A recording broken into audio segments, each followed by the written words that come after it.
ከዛሬ ጀምሮ ኮማንደር ማለት ተከልክሏል። ረዳት ኮሚሽነር ጥሩነሽ ዲባባ እባካችሁን አክብረው ስጡልኝ።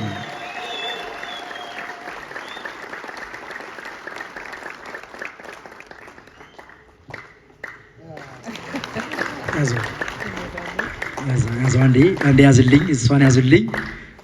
ክብርት ከይቅርታ ጋር መልሼ ማስነሳት አይቀርም።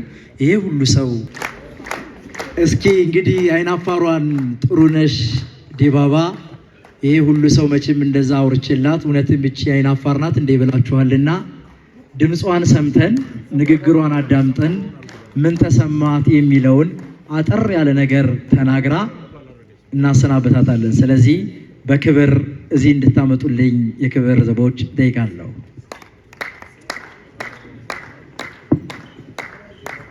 ይችን የሚያግዘኝ ሰው ማን ነው? ቤቱ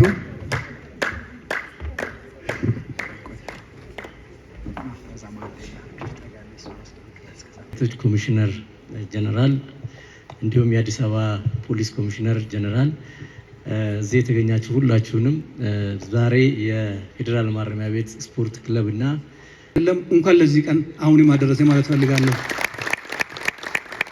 ምናልባት እናት ክለባችን ይሄንን ሲያደርግ ቀደም ሲል ለነበረው ለኛ ውለታም ነው፣ ቀጣው ለሚመጣ ትውልድም ማስተማሪያ ነው።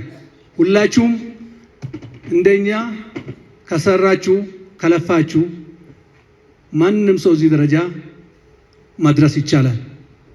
ፌዴራል ማረሚያ አትሌቶችን ቦክሰኞችን እስከ ኦሎምፒክ ድረስ አፍርቶ ዛሬ በሀገራችን ካሉ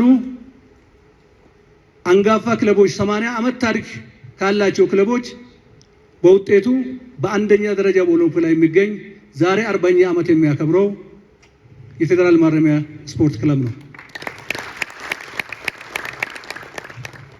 ማረሚያ ደማችን ነው። ማረሚያ አለኝታችን ነው። ማረሚያ ለኛ ዩኒቨርሲቲያችን ነው። ማረሚያ ለኛ ማንነታችን ነው። ልጆቻችን ያሳደግንበት፣ ራሳችን ያወቅንበት፣ ዓለምን ያስደመምንበት ቤታችን ነው። ስለዚህ እባካችሁ ከአሁን በኋላ የምትመጡ ትውልዶች